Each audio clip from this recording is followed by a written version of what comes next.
Okay, my dear fellows, so we are here.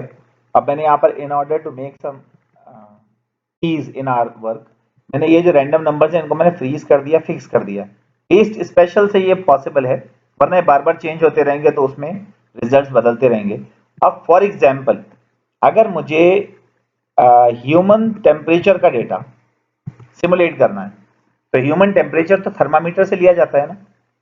तो मेरे पास तो ना तो इस वक्त थर्मामीटर है ना मेरे पास लोग हैं इनका मैं टेम्परेचर रिकॉर्ड करूं, और it is activity of at least 1 minute long. 1 से 2 मिनट लगते हैं एक शख्स का टेम्परेचर लेने में. अब कुछ डिवाइसेस एडवांस आ गए हैं जिनमें आप जल्द से जल्द भी ले सके तो कुछ सेकंड जरूर लगेंगे टेम्परेचर लेने में, ऐसा ही है ना. तो एक हेल्दी कम्युनिटी में अगर मैं ये टेम्परेचर की मेजरमेंट्स लेना चाहूँ तो ये रैंडम नंबर्स मेरी किस तरह हेल्प करेंगे, इसके लिए एल्गोरिथम को थोड़ा सा समझें. सबसे पहले 2 अदर स्टैटिस्टिकल मेजर्स की जरूरत पड़ेगी मुझे.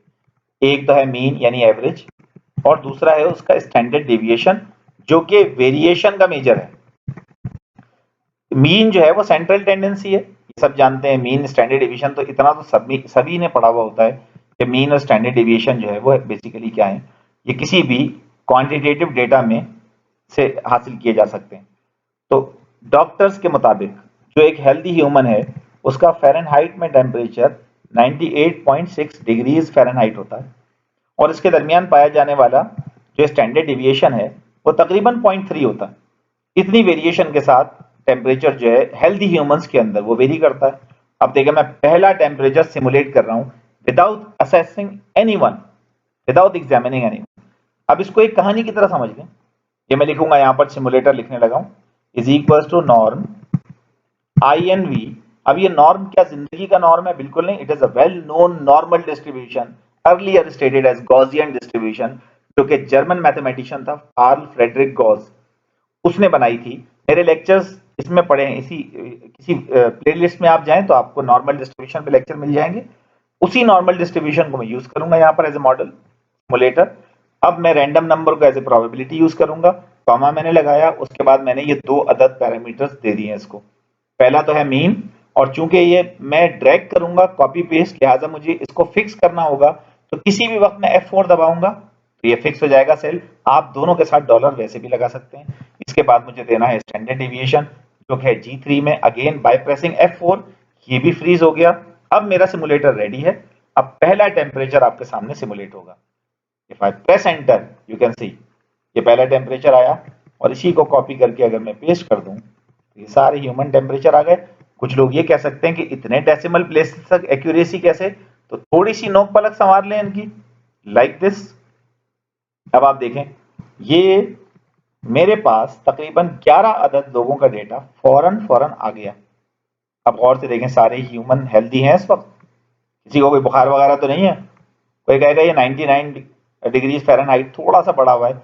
अरे इतना तो गुस्से में भी हो जाता है लोगों को. अलगरज ये कि ये जो सैंपल है ये हमारा एक हेल्दी सैंपल है.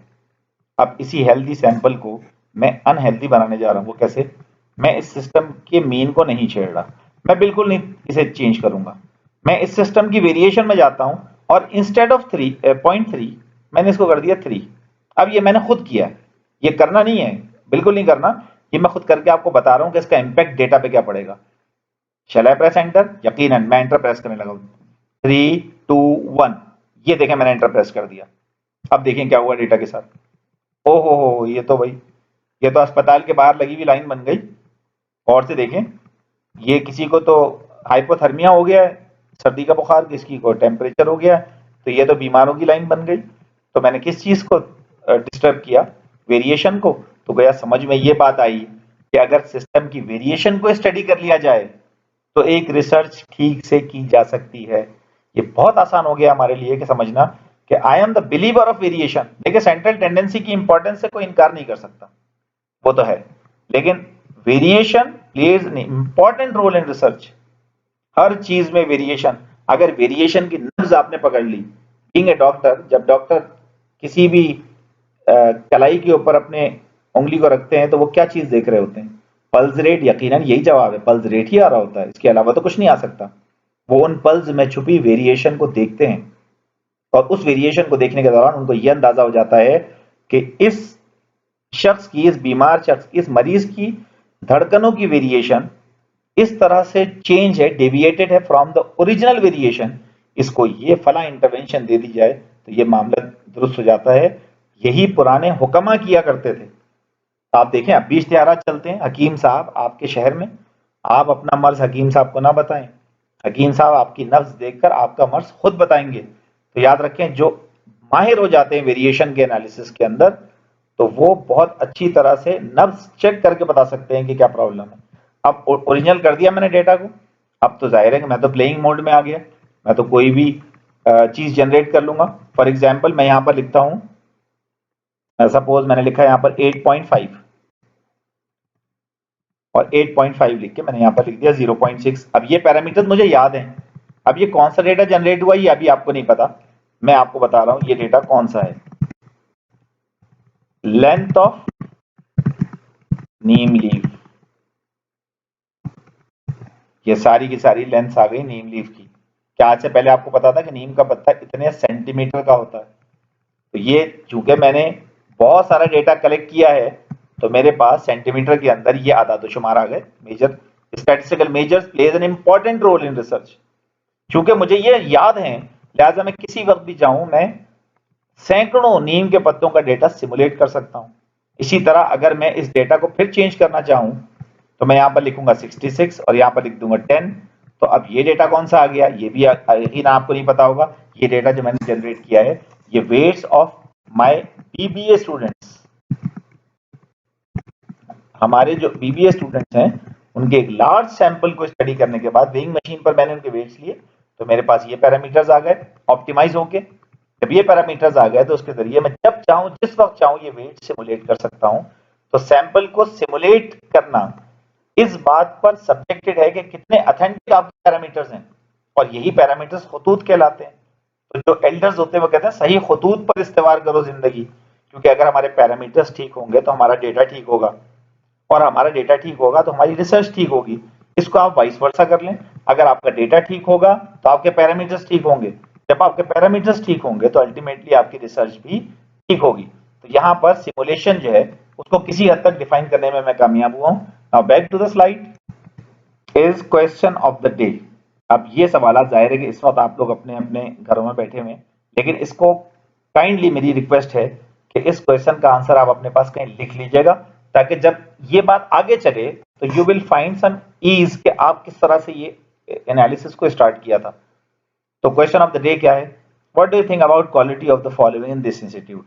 अब जिस इंस्टीट्यूट से आप वाबस्ता हैं वहां पर क्वालिटी के बारे में आपसे सर्वे कर रहा हूं, क्योंकि कॉन्फिडेंशियल है, ये तो मैं आपसे पूछ नहीं रहा, आपको तो अपने पास ही लिखना है, सोचकर लिखना है। तो ये रैंकिंग बेस्ड रिस्पॉन्स में लेने जा रहा हूं।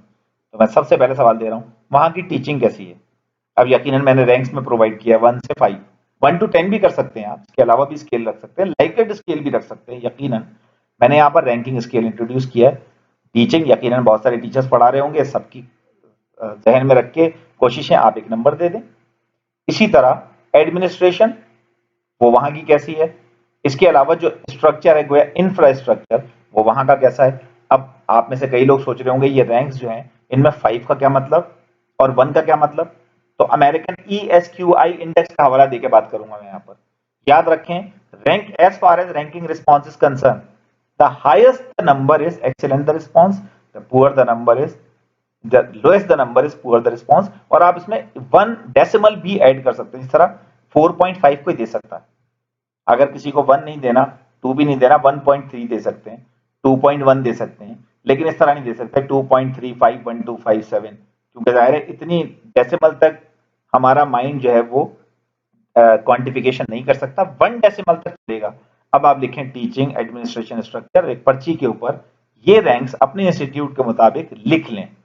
जब आप ये लिख लेंगे तो फिर हम लोग इसी को लेकर आगे चलेंगे इस डेटा को, और वो नेक्स्ट पार्ट के अंदर मैं आपको बताऊंगा कि अब इस डेटा से हमें करना क्या है, और एक रिसर्च आपकी समझ में आ जाएगी इंशाल्लाह कंप्लीटली। थैंक यू, मिलते हैं नेक्स्ट पार्ट में।